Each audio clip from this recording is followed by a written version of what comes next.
Oi, aqui é a Jéssica e chegou a hora da gente conversar sobre as leituras do mês de abril de 2022.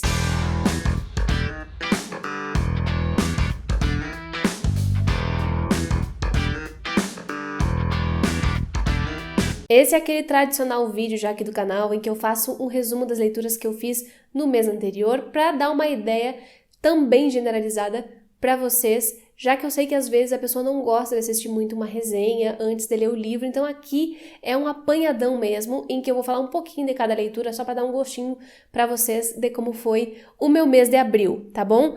E, bom, gente, teve bastante coisa boa, não foram tantos números de livros, mas os livros que eu li foram extensos, deram trabalho, então valeu cada página lida, né? Embora não tenha sido muito numerosa aí essa lista.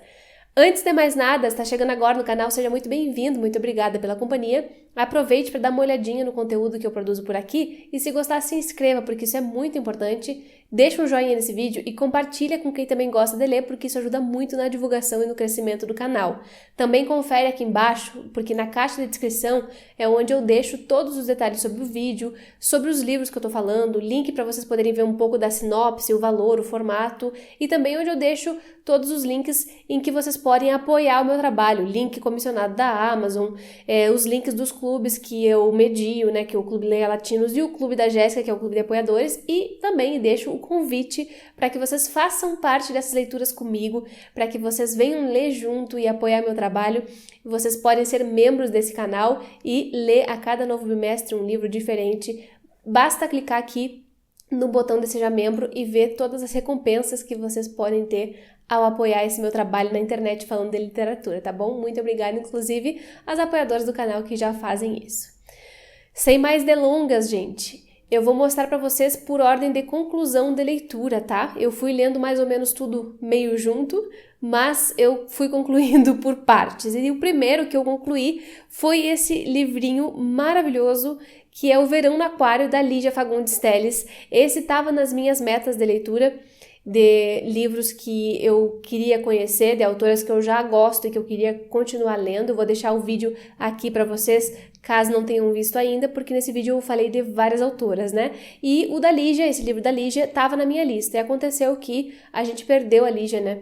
No finalzinho do mês de março, e aí eu decidi antecipar um pouco a leitura, porque eu quero trazer mais conteúdo sobre a Lígia pra cá pro canal, porque tem, acho que uma resenha só. Então eu antecipei a leitura, convidei as pessoas no Instagram a lerem junto comigo, várias pessoas toparam, e foi muito legal poder incentivar um pouquinho mais a leitura da Lígia, e, gente, eu gostei muito desse romance, tá?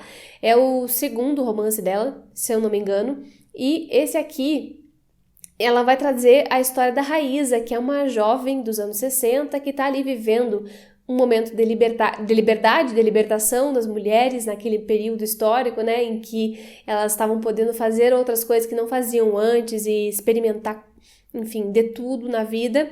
E essa é uma personagem que é, assim, rica, classe média, né, e que tem esse privilégio de poder fazer tudo isso. Ela tá vivendo loucamente a juventude, mas ela tem uma questão com a mãe dela e ela vai passar o livro inteiro em enfrentamento com essa mãe, ora odiando, ora simpatizando muito e tendo muita coisa em comum. E é muito bonito ver como isso é retratado honestamente, num fluxo de consciência que não esconde muita coisa da gente, né? Ele vai trazendo as contradições das personagens, né? Então a gente vai ver especialmente esse embate entre mãe e filha. Para quem gosta desses dramas entre mãe e filha, eu recomendo muito o livro. E não só isso, né? Uma questão mais existencial mesmo, de qual é o sentido da vida, porque que a gente tá aqui, faz sentido passar por tudo isso. Vão ter alguns diálogos bem interessantes entre a Raíza e um cara que era seminarista, queria ser padre e tal. Eles vão falar sobre fé, sobre vida, sobre curtir, enfim, várias coisas interessantes aqui. Eu gostei bastante do livro. Ele passa uma sensação de calor mesmo, porque é um verão no aquário, né? Esse verão dentro de casa, abafado, e é legal. Eu gosto muito do jeito da Lígia, não é o meu favorito dela, mas eu gostei mesmo da experiência e eu quero falar melhor sobre ele aqui no canal com vocês. Aguardem que vem programação bem boa pro mês de maio. E agora eu vou falar das leituras que foram oficiais, né, deste canal aqui, leituras que eu promovo. Uma delas é a leitura com as apoiadoras do canal. A cada novo bimestre, como eu falei antes, né, a gente lê um livro diferente, e o livro desse bimestre, que era março e abril, livro escolhido pra gente ler juntas, foi A Extinção das Abelhas, da Natália Borges Polesso. É o romance mais recente dessa autora, que é uma escritora contemporânea, e que eu tava querendo ler há bastante tempo, desde que ele foi lançado. Eu recebi no ano passado, quando eu era parceira da Companhia das Letras, e eu coloquei ele na lista e as pessoas votaram ali. Fiquei muito feliz que ele acabou ganhando. A disputa foi acirrada, mas ganhou a Natália e a gente leu. Ele não é dos livros mais curtinhos, tá, gente? Ele tem 300 e poucas páginas, então foi também uma leitura um pouquinho mais extensa, mas ela é muito fluida. Então, cada vez que eu sentava para ler ele, eu lia muitas páginas, sabe? Então rendia, né, nesse sentido de poder aproveitar bastante a cada momento.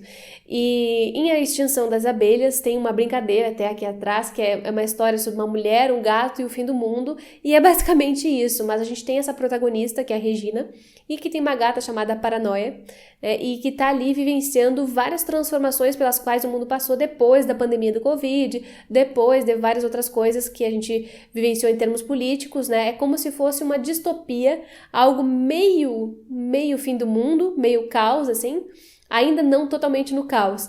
E ela vai contando pra gente pedaços da vida dela, meio que num fluxo de consciência também, e a gente só vai entender mais as coisas com o avançar da história, porque nessa primeira parte a gente vê pelo menos 2 arcos narrativos, esse da Regina e um arco do passado, que é da mãe dela e tal, e que vai mais ou menos conversando, né, com o que ela tá vivenciando agora. E o livro está dividido em 3 grandes partes. Na segunda ele vai retratar o caos, e na terceira ele vai retomar essas 2 primeiras histórias e de alguma maneira encaminhar, né, o fechamento desse romance.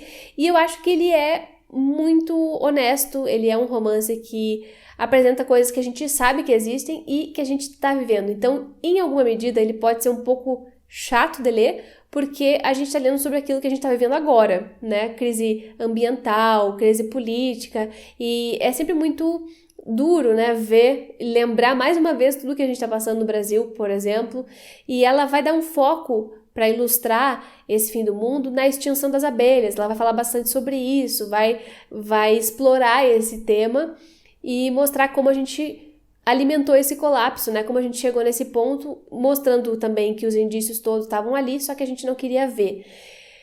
Enfim, é um livro um tanto distópico, né? Mas não muito, tá, gente? Porque várias coisas que ela traz aqui aconteceram, são notícias, né, que a gente presenciou desde 2018, por exemplo. Então ele vai falar muito da nossa realidade. Eu recomendo a leitura. Não é o meu preferido da Natália também, porque ela tem outros livros que eu achei que conversaram muito mais com o meu estilo, mas não significa que o livro seja ruim, tá? É só que entre todos que eu li dela, que já foram vários, esse aqui não é o meu preferido, mas ele é um bom livro, sim. Ele é um livro que traz questões importantes e eu vou comentar com vocês sobre ele em live de finalização de leitura aqui. Aguardem que em breve vai sair. E também vai ter outras formas em que esses livros vão aparecer aqui no canal. Tô preparando aí uns videozinhos especiais para vocês. Enfim, deixa a recomendação da Extinção das Abelhas também. Outra leitura conjunta que eu fiz neste mês de abril foi a do Lê Latinos, né, do meu clubinho latino-americano. A gente leu A Festa do Bode, este calhamaço gigantesco e também igualmente importante, né? Ele não é à toa que ele tem 450 páginas, é um dos melhores romances históricos que eu já li na minha vida. E, gente, que história, que coisa interessante é poder ler um livro desses, ver toda a construção, toda a pesquisa que teve por trás, sabe?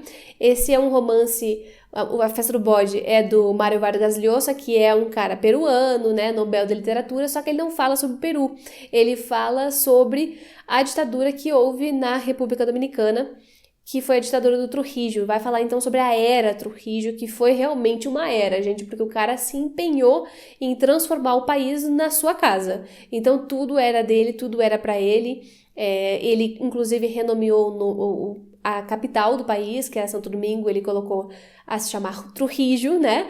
E nomes de ruas, nomes de praça, colocou o nome dos seus familiares, colocou todo mundo morando na mesma quadra. Ele realmente se apoderou do país de uma maneira pessoal, e isso é mostrado aqui. Só que acho que o grande quê desse livro é que ele tem pelo menos três arcos narrativos, e aí a gente consegue ver as coisas de uma maneira muito mais completa, porque à medida que vão aparecendo essas histórias paralelas, a gente vai vendo a história contada de novo sobre outra perspectiva, e isso é muito interessante, porque dá a possibilidade de ver com outros olhos, né, uma mesma situação. Eu sempre gosto de livros que tratam isso, trazem esse tipo de coisa. Eu já cansei de falar aqui para vocês sobre outros 2 livros, né, que tem esse estilo. Por exemplo, o Alforge, da Baiana Javani. Esse é um livro que eu acho que tem várias perspectivas também. Assim como o do Benedetti, o Primavera num Espelho Partido. Só que aqui esse foi realmente o melhor que eu já li, porque ele não só mostra outros pontos de vista, tipo narradores passando pela mesma situação, mas ele consegue a cada vez mais engrossar o caldo, a cada vez que aquele tema volta à cena pela voz de um outro personagem que participou dele, ele engrossa, ele repete, mas engrossa, sabe? Enfim, eu quero falar melhor sobre ele, vou fazer resenha, tem resenha sempre pros livros do Clube Latinos, mas assim, gente, romanção histórico que me fez não só conhecer mais do Trujillo, que a gente já tinha lido também um pouco no outro livro da República Dominicana, que é o Antes da Liberdade, tem resenha aqui no canal, fez conhecer mais a fundo as coisas e com certeza focou muito, muito, muito na figura do Trujillo, no que ele fez, na questão da emboscada e quem estava envolvido, nessa coisa dos Estados Unidos metendo a mão num país pequeno aqui da América Latina para mandar e desmandar de acordo com os seus interesses comerciais e políticos, né? Tudo isso que a gente conhece tem aqui, e com o brinde de que é a mão, né, a escrita do Vargas Llosa, que, assim, apesar de tudo, é um grandíssimo escritor. Eu adorei esse livro, eu adorei, e eu espero ter a oportunidade de falar muito sobre ele aqui com vocês, para deixar vocês instigados a ler e dar uma chance, porque faz diferença para conhecer o continente, tá bom? Só aqui já foram 3 leituras conjuntas, gente, 3 leituras conjuntas. Esse ano eu tô assim me superando, né, nesse negócio de fazer leitura conjunta, mas foram 3 experiências incríveis, né, compartilhadas com pessoas também incríveis, então tá valendo a pena.